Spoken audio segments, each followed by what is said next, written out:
น่ะจะก้อนลงมายอดมันน่ะโอเคจะได้บอกพี่คุณค่ะยกยอดมาลงก้อนเห็นจ้านี่ยังคะคุณจ้าคุณจ้าพี่จ้าเอาไปที่วัดเลยโอเคค่ะเรียบร้อยค่ะโอ้ลดเงินเยอะห้ามก็ได้หรอกห้ามลดเริ่มสิบกลำเลย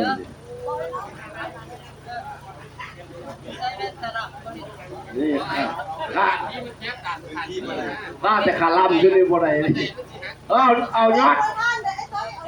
เอายอดมาลงมาก้อนเงินเหรียญล้านเลยนะหมดแล้วครับลงมาแล้วครับ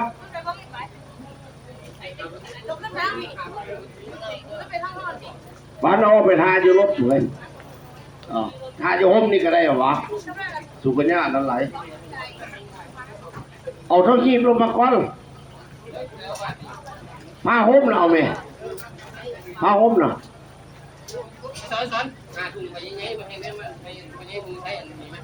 ใส่ทุ่งใส่อย่างที่เขาใส่นะ